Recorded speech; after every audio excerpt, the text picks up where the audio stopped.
मेरा सवाल uniform civil code के ताल्लुक से है कि ये क्या है और इसमें एक मुसलमान का रोल क्या होना चाहिए। भाई सवाल के यूनिफॉर्म सिविल कोड क्या है और मुसलमान का इसमें रोल क्या होना चाहिए। तो सबसे पहली चीज़ देखिए, यूनिफॉर्म सिविल कोड ये जब हमारा दस्तूर बना था तभी इसके बारे में भी एक डिस्कशन हुआ था। दस्तूर के अंदर कई पार्ट हैं और उसके अंदर कुछ चीज़ें थी जो लिखी गई कि ये होंगी और कुछ चीज़ें थी जो सजेशन टाइप लिखी हुई थी कि मुल्क जब आगे बढ़ेगा तो क्या क्या किया जाए। तो ये ऑलरेडी जब मुल्क का दस्तूर बन रहा था तभी यूनिफॉर्म सिविल कोड के तस्करे थे। जब मुल्क आगे बढ़ेगा तो एक यूनिफॉर्म सिविल कोड बनाएंगे ताकि अलग अलग कोड्स ना हो, एक ही कोड के तहत मुल्क चले। इसी तरह उसमें ये भी दिया गया था, उसी के अंदर जो सजेशंस थे आगे क्या करेंगे, मुल्क अभी डेवलप हो रहा कि हम अल्कोहल और ड्रग्स से अपने इस मुल्क को बचाएंगे और उनको कम्प्लीटली बैन करेंगे। उसी उसके अंदर ये भी था कि अनएम्प्लॉयमेंट नहीं होगा मुल्क, मतलब एम्प्लॉयमेंट का हम जनरेशन करेंगे। उसी दस्तूर में ये भी था, सजेशंस थे कि हम लोग जो एग्रीकल्चर को आगे बढ़ाएंगे, जो कि एक इंडिया जो है मेजर एग्रीकल्चर हब है। तो ये सारी चीज़ सजेशन में थी। तो जाहिर सी बात है ये भी यूनिफॉर्म सिविल कोड का तस्करा भी उसमें था, लेकिन ये कभी भी इम्प्लीमेंटेशन की इसकी बात नहीं हुई थी। ये सजेशन था, याद रखिए, जो दिया गया था कि ऐसा किया जा सकता है और ये जब पब्लिक चाहेंगी तब होगा। अब ये सजेशन में से लोग ये तो ला रहे हैं कि दस्तूर में ऑलरेडी बात थी जब बना था दस्तूर हमारा कि ये होगा, लेकिन वो चीज़ें कहाँ हैं, अनएम्प्लॉयमेंट नहीं होंगी, मतलब सब एम्प्लॉयड लोग होंगे, एग्रीकल्चर को फरोग मिलेंगी, नशा बंद हो जाएंगे और कई क्या बोलेंगे इसको सजेस्टिव गाइडलाइंस थे या ऐसे गोल्डन प्रिंसिपल्स थे जो फ्यूचर में शायद लागू बोल के दिया गया था। तो ये ऑलरेडी पार्ट था, कहीं ना कहीं हमारे दस्तूर में लिखा हुआ था, लेकिन ये कभी भी इम्प्लीमेंट नहीं होगा, इस टाइप से बात थी। या फिर एक स्टेट इम्प्लीमेंट करना चाहे तो वो कर सकता है, मतलब इंडिया जो था यूनियन है, कई स्टेट्स आगे मिले थे, प्रेसिडेंट स्टेट्स थे, अगर वो चाहे तो फर्दर फ्यूचर में ये कर सकते हैं। इस टाइप की वैलिडिटी में बात हुई थी। तो ये ऐसा भी ना समझे कि कभी ये नई चीज़ है, ठीक है, ये पहले से मौजूद है, कोई नई चीज़ नहीं याद। दूसरी चीज़ याद रखिए, अब यूनिफॉर्म सिविल कोड याद रखिए क्या है। तो यूनिफॉर्म सिविल कोड याद रखिए क्या है। तो हमारे पास जो है एक क्रिमिनल लॉ है और एक जिसको कहेंगे सिविल लॉ है। दो चीज़ होते हैं।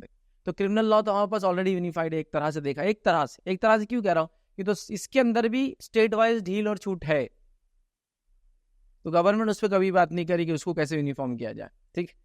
अब उसके अंदर जो सिविल राइट्स है, सिविल के अंदर भी कुछ मखसूस राइट्स में कुछ राइट्स ऐसे जो पर्सनल लॉ में आते हैं, मतलब उसमें भी लॉ ऑफ टॉर्ट्स है और ये है और वो है, कई चीज़ें आती है उसमें भी, लेकिन उसका एक छोटा सा हिस्सा आता है। और वो छोटा सा हिस्सा क्या बोलता है हमको कि जो एक शख्स है उसकी निजी जिंदगी कुछ मामला कैसे डील किया जाएंगे, जिसमें खास तौर से क्या क्या चीज़ें आती है मालूम हमको, मैरिज, डिसोल्यूशन ऑफ मैरिज मतलब तलाक, मैरिज को ख़त्म कैसे करना, विरासत कैसे तकसीम होंगी, गोद लेने के मसला, ठीक है। ये मतलब ये बहुत ही इंटरनल इश्यूज है मखसूस। तो मतलब हम पूरे सिविल लॉ की बात नहीं करें, सिविल लॉ के अंदर वो छोटा उसका सेक्शन है, उसकी हम बात करें जो एक इंसान की पर्सनल लाइफ से डील कर, तो वहाँ उस पर हम बात करें।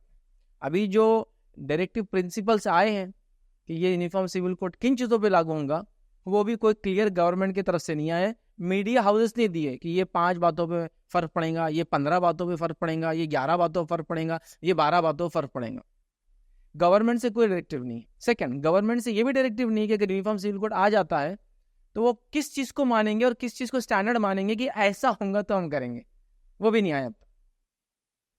वो भी कोई डायरेक्टिव अभी आए नहीं कि भाई अगर ये लागू होता तो क्या क्या होगा, वो भी नहीं आया। तो वो उसकी भी कोई क्लैरिटी नहीं है। तो आप समझ रहे हैं कि मखसूस फील्ड में ये चीज़ लागू होने वाली है, लेकिन ये वो फील्ड है जिसमें हर समाज और हर तबका अपने अपने पर्सनल लॉ से कंट्रोल होता है।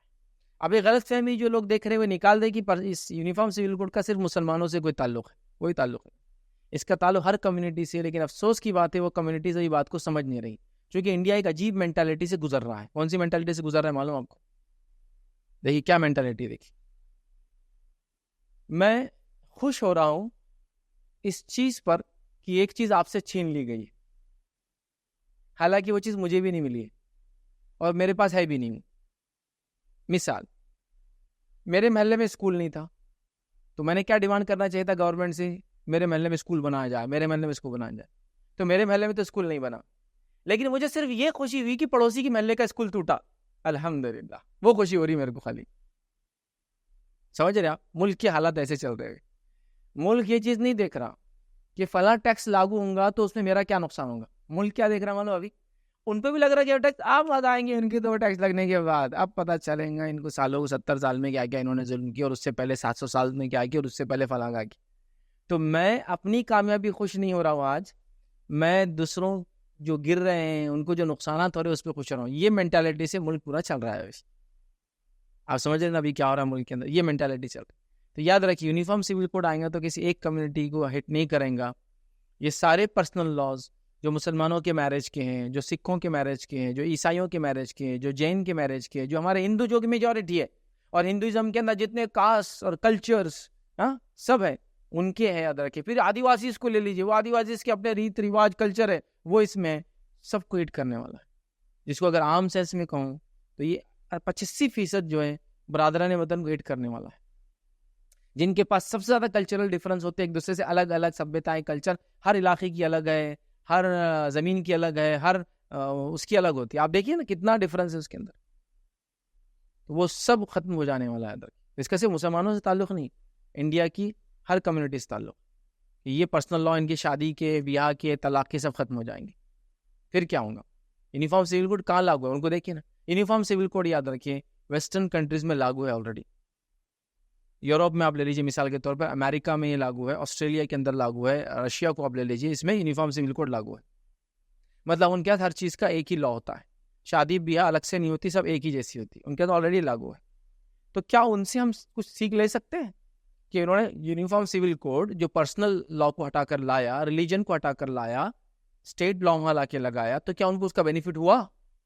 जैसा हमारा यूनिफॉर्म सिविल कोड किस में आ रहा है? हमारे पर्सनल लॉ में आ रहा है। पर्सनल लॉ में क्या? हमारी शादी ब्याह तलाक, उसके बाद क्या विरासत, गोद वगैरह लेने के इश्यूज, मसाइल, इद्दत, और ये सारी चीज़ें ना, कब मैरिज खत्म होती है, ये सारी चीज़ें इस पर लागू है ना। उम्र शादी की क्या होंगी वगैरह वगैरह वगैरह, ये सब चीज़ों पर लागू है ना। तो उन्होंने भी यूनिफॉर्म सिविल कोड इन चीज़ों पे लागू किया, उनका क्या नतीजा हुआ वो देख लेते हैं, ताकि हम ये देखते हैं कि फिर हम कितने कामयाब रहे हमारे जो यूनिफॉर्म सिविल लॉज नहीं रहे, स्पेशली पर्सनल लॉ के उसमें। अच्छा ये बात भी आप समझ लीजिए, जहां हमारे पर्सनल लॉ मौजूद है वहां यूनिफॉर्म सिविल कोड या लॉ ऑलरेडी मौजूद है आज भी। आपको मालूम, एक मुसलमान अपने तरीके से शादी कर सकता है, एक सिख अपने तरीके से मजहब की शादी कर सकता है, हिंदू अपने तरीके से, लेकिन उसके बाद भी एक एक्ट ऑलरेडी मौजूद है, उसको बोलते हैं स्पेशल मैरिज एक्ट, जिसके तहत दो मजहब वाले शादी कैसे करना कर सकते हैं, या एक ही मजहब के दो लोग चाहते हैं कि हम हमारे मजहब के एतबार शादी ना करें तो जाके कोर्ट में शादी कर दे, तो ऑलरेडी यूनिफॉर्म सिविल कोड तो मौजूद है ना। लेकिन अभी यूनिफॉर्म सिविल कोड ऑप्शनल के तौर पे मौजूद है कि आदमी चाहे तो रिलीजन के हिसाब से, आदमी चाहता है दोनों में से कोई एक जगह स्विच कर सकता है। जैसे मिसाल के तौर पर एक आदमी को तलाक लेना तो खाजी के पास जाए, पर्सनल लॉ के तहत तलाक ले ले, या वो बोलता हम खाजी नहीं जाना तो कहाँ जाते हैं लोग? कोर्ट जाते हैं। तो ऑलरेडी मौजूद है ना, ये भी मौजूद है। ये बोले नहीं ये पर्सनल लॉ को खत्म कर देंगे, सिर्फ एक लॉ वाकई रखेंगे, हालांकि यहाँ भी ऑप्शन है। और ये ऑप्शन को अगर देखें तो कितने लोग स्पेशल मैरिज एक्ट के तहत शादियां करते हैं और कितने लोग पर्सनल लॉ के तहत करते, देख लीजिए। तकरीबन 90-95% लोग जो है पर्सनल लॉ के तहत ही शादियां करते हैं, स्पेशल मैरिज एक्ट में बहुत कम शादियां होती हैं। इसका मतलब आज भी लोग उसको पसंद नहीं करते, अपने तौर तरीके से मजहब के एतबार से शादी ब्याह तलाक वगैरह करना आज भी पसंद करते। विरासत, बच्चे, तरबियत, बच्चों का गोद लेना वगैरह वगैरह सारी चीज़ें, बच्चों का जिम्मेदारी, किफालत कौन रहेंगे, ये सब ऑलरेडी करते हैं याद रखिए। अब यूरोप ने ये लॉ लागू किया, क्या फ़ायदा हो यूरोप को? वो लॉ इतने स्ट्रिक्ट हो गए और इतने अजीब व गरीब हो गए, जो कोर्ट से सारी चीज़ें हो रही थी, मज़हब का मदाखलत ख़त्म हो गई, रिलीजन को बिल्कुल बाजू कर दिया गया, कोर्ट और स्टेट उसके बीच में इन्वॉल्व हो गया। याद रखिए कि लोगों ने क्या किया, शादियाँ करना ही छोड़ दी। अब शादी नहीं तो तलाक, विरासत, वो सब ख़त्म हो गया। और क्या की कि बोले पहले अपन क्या करेंगे, साथ में रह के ज़िंदगी गुजार लेंगे, उसके बाद शादी का सोचेंगे। नहीं तो क्या होगा फिर, यूनिफॉर्म सिविल कोड है, फिर वहाँ जाएंगे, फिर सारी चीज़ें होंगी तो मसाइल बढ़ जाते हैं ना, फिर लीगैलिटीज़ बढ़ती। तो 8-8, 10-10 साल हो बगैर शादी के रह रहे हैं, फिर सोचा बगैर शादी के रह रहे तो बच्चे पैदा कर लेंगे, बाद में उनको लीगलाइज कर लेंगे। फिर वो प्रोसीजर चालू हुआ, बच्चे पैदा करना शुरू कर दिए लोगों ने, निकाह नहीं कर रहे, लेकिन शादी नहीं कर रहे, ना क्रिश्चियंस के तौर पे कर रहे, ना ज्यूस तरीके से कर रहे, और जो भी यूरोपियन और कम्युनिटीज थी शादी नहीं कर रही। नतीजा ये हो रहा है कि बच्चे आउट ऑफ मैरिज पैदा होना शुरू हो गए। आज यूरोप का ये हाल है कि 40% से ज़्यादा बच्चे आउट ऑफ मैरिज पैदा होते हैं, जिसके लीगल इश्यूज ही आते हैं। अगर बाप साथ ना रहे और वो उस औरत को छोड़ के चल जाए तो सिंगल पेरेंटिंग, उस औरत को जिंदगी गुजारना पड़ता है, बच्चे को पालना पड़ता है। फिर उस औरत को दूसरा शौहर मिलेगा नहीं मिलेगा, दूसरा लाइफ पार्टनर कभी नहीं मिलता है, तो बेचारी की ज़िंदगी ये होती है कि वो कभी भी एक आदमी के साथ रहने का जो सुख होता है एक औरत को जो मिलता है शादी के, वो कभी नहीं मिलता बेचारी को, वो पब्लिक प्रॉपर्टी बन के बेचारी रह जाती। उसके बाद भी जो शादी 10-10 साल बाद भी करे यूनिफॉर्म सिविल कोड लागू होने की वजह से, उसके बाद भी ये है कि तलाक के रेशो इतने ज़्यादा है कि जिसकी कोई इंतहा नहीं। कि पूरे यूरोप का अगर आप एवरेज निकाल दे तलाकों का, तो हाल ये है कि 50% से ज़्यादा उनके पास तलाक़ें होती है। ये एवरेज है 50। कुछ यूरोपियन कंट्रीज़ में 60%, कुछ कंट्रीज़ में 70%। बेल्जियम का एक रिपोर्ट में पढ़ा था 75%, 70 to 75% तलाक़ें होती हैं। 1000 शादियाँ होती है तो 700 तलाक़ें होती हैं उनके पास। तो ये यूनिफॉर्म सिविल कोड जो ऑलरेडी वहाँ है, जिसका मकसद था, समझे ना, आपके निजी मामलात को कंट्रोल करना, वो लागू होने के बाद ये हाल है वहाँ डिवोर्स का। इंडिया के अंदर हमारे पास लोग जो है ऑप्शन है, आप चाहे तो अपने पर्सनल लॉ से करें या तो स्पेशल मैरिज एक्ट में करें।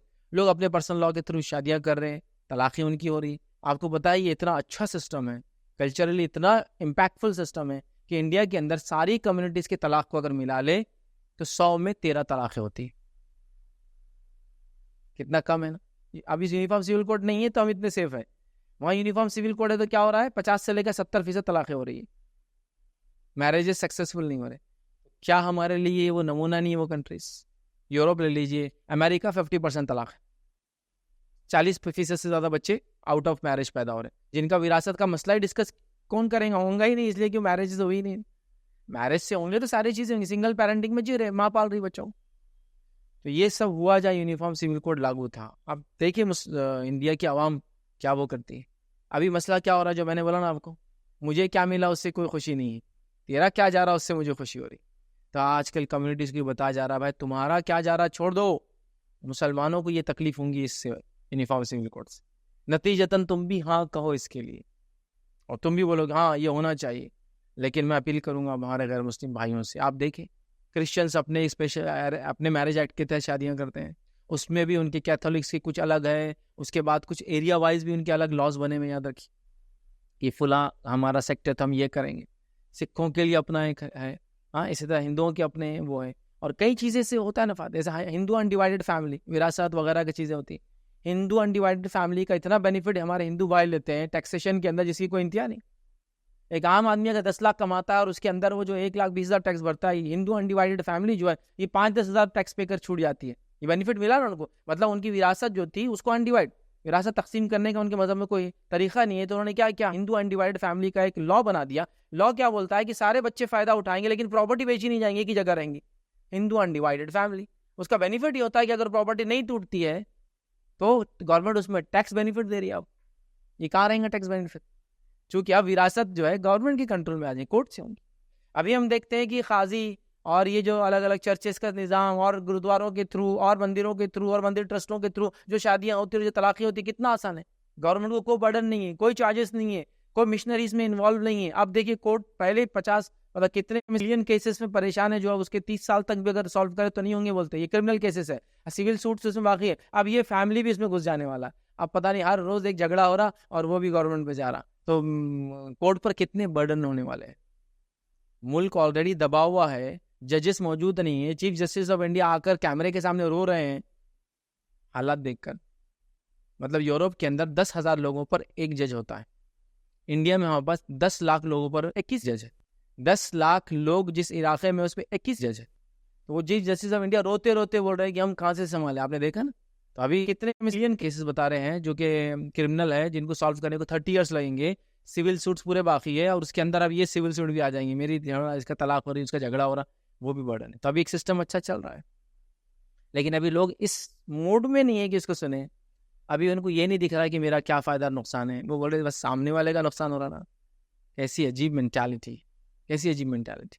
और हमारे मुल्क के अंदर अक्सरियत को ये कैपिटलिज्म वाली जो पॉलिसी के तहत लोग बस एक आईना दिखा रहे हैं कि देखो ये आ जाएंगे अगर हम नहीं आए तो, और उनसे वो सारी चीज़ें छीन ले रहे हैं जो उनके पास ऑलरेडी मौजूद है, जो कोई और आता तो शायद छीन नहीं पाता था, इतने आसानी से कर दिया।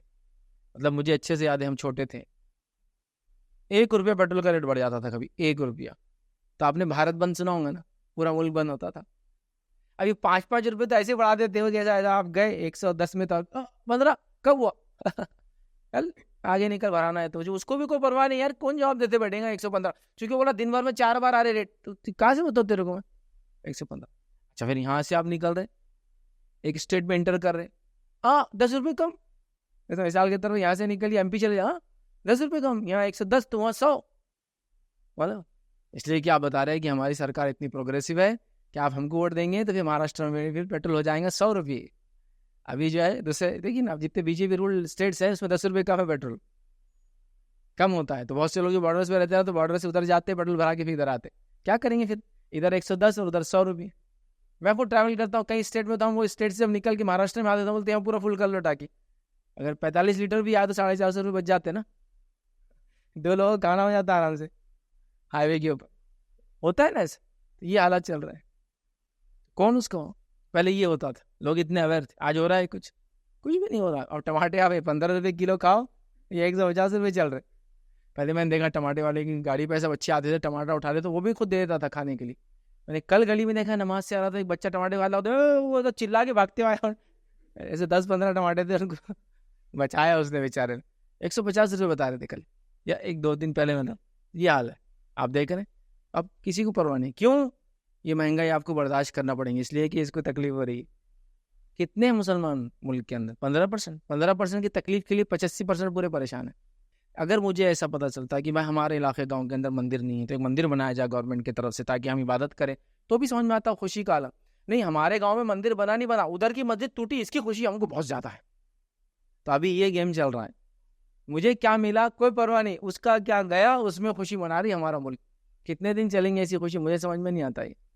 ये जो मेंटालिटी है, ये मेंटालिटी ने कभी कामयाबी दुनिया में किसी को नहीं दी, याद रखिए।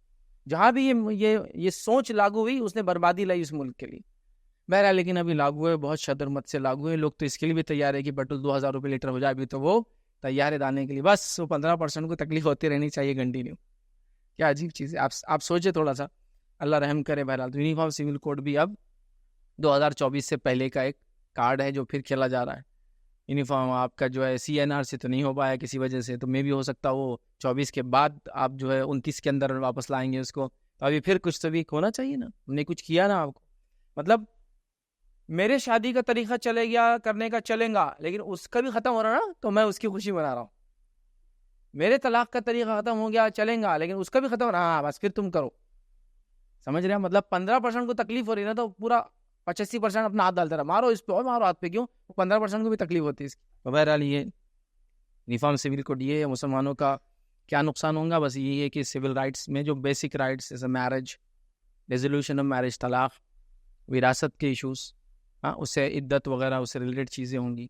और जाहिर सी बात है, शरीयत मदाखलत ही एक किस्म की, लेकिन ऐसी मदाखलत इससे पहले भी होती रही है, उसके बाद भी होती रहेंगी, कोई नई चीज़ बहरहाल ये है नहीं। लेकिन बहरहाल अब आप क्या कर सकते हैं?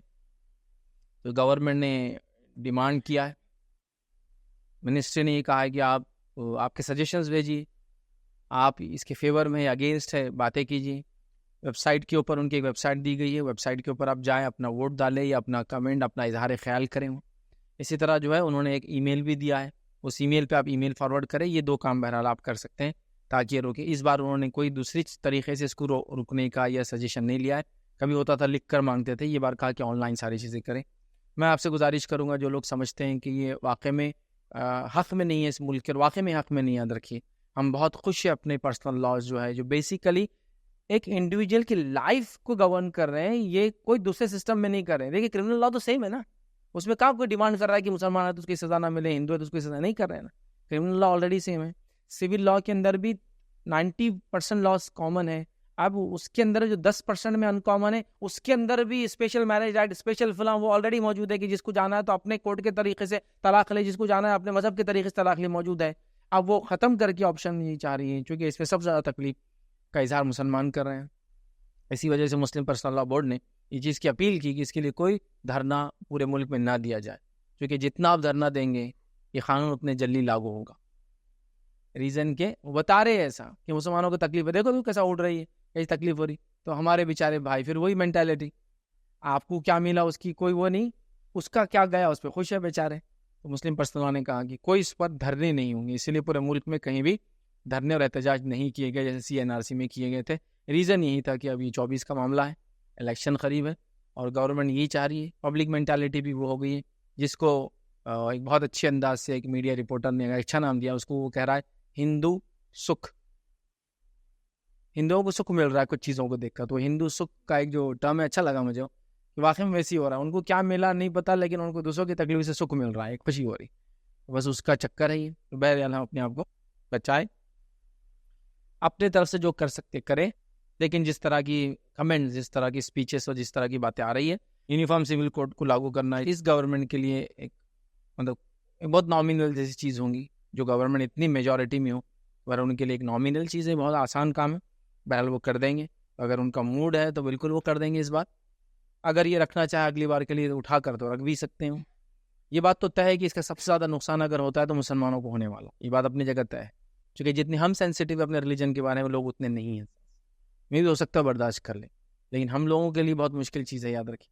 बट बहरहाल हालात बद से बदतर होते जाएंगे। और मैंने इससे पहले के सवाल में एक जवाब दिया था कि मुसलमानों का जो प्रोपेगेंडा खिलाफ हो रहा है, मैंने जो देखा वो है कि सियासत से दूरी ने हम लोगों को मुकम्मल तौर से किसी के हाथ में कठपुतली बना दिया, और कठपुतली बन के बहरहाल हम इस तरह से जी रहे हैं। याद रखिए, जब मैं सियासत की बात कर रहा था तो ये बात याद है कि सियासत से मुराद ये नहीं किसी इलेक्शन में आप खड़े हो और वोट लें। सियासत से मुराद ये है कि जहाँ आपका एक नुमाइंदा भी जीत के नहीं आ सकता है, वहाँ आपने तादाद को लेकर आप एक ऐसा प्रेशर ग्रुप बनाए कि जीते तो कोई भी, आप अपने एजेंडा बनाए उनसे। ये बोलते हैं, इसको बोल रहा हूँ मैं सियासत। आप बोल रहे यहाँ तो सिर्फ 10% है, कहाँ जीत के आएंगे तुम? तो मैं जीतने की, हारने की, इलेक्शन में खड़ने की तो बात ही नहीं किया मैंने। आप वो प्रेशर ग्रुप तैयार करना पड़ता है आपको, जो तय करता है क्या करेंगे। जिसकी जीती जागती मिसाल मैं तमिलनाडु दे सकता हूँ। 6% मुस्लिम पॉपुलेशन तमिलनाडु में से, कितना? 6%। 4 से 5 MLA टोटल शायद आते हैं पूरे स्टेट के अंदर, लेकिन मुकाम देखिए, मुसलमानों की इज्जत देखिए वहाँ कहाँ है। क्योंकि 6% जब अपने मेमोरेंडम पेश करते हैं हुकूमत के सामने कि कौन हमको ये देगा इस इलेक्शन की जीतने के बाद, वोट उसको जाएगा 6% पूरा का पूरा। इसको बोलते प्रेशर ग्रुप, इसको बोलते सियासी समझ। सियासत बोले तो हम लोग क्या समझ रहे हैं, अच्छा मतलब इलेक्शन में लड़ना है तो आप सोच रहे हो कौन सी पार्टी में जाओ। फैसले ने खुद बोल दिया जल्दी से तय करो क्या करना। मैं वो नहीं बोल रहा हूँ, हर बार जाकर जीतना जरूरी नहीं होता है। सियासी समझ रखने वाले लोग जहाँ 1% की तादाद में भी होते हैं ना, अपना लोहा मनवा लेते हैं। जिस तरह से फिर कर्नाटक में मुसलमानों ने तय किया इस इलेक्शन में, जो स्टेट इलेक्शन असेंबली के, हम किसको वोट डालेंगे, अपनी बातें मनाएंगे। हुआ नहीं, नई गवर्नमेंट आई ना, आते उन्होंने चेंज करना शुरू कर दिया। पिछली गवर्नमेंट ने लॉ बनाई थी, सबसे पहले उन्होंने कन्वर्जन लॉ को फिर चेंज करके पुराना कर दिया। ये मेमोरेंडम था, क्योंकि ईसाई भी बड़ी तादाद में, मुसलमान भी बड़ी तादाद में। सबने कहा कि ये करोगे तो तुमको वोट डालेंगे। उन्होंने कहा ठीक है, वोट डाला गया, जीत कर आए। अब कर रहे हैं वो काम, उन्होंने अबॉलिश कर दिया। एंटी कन्वर्जन लॉ आ गया था कर्नाटक में पिछले, उसमें खत्म हो गया, पहले आते की।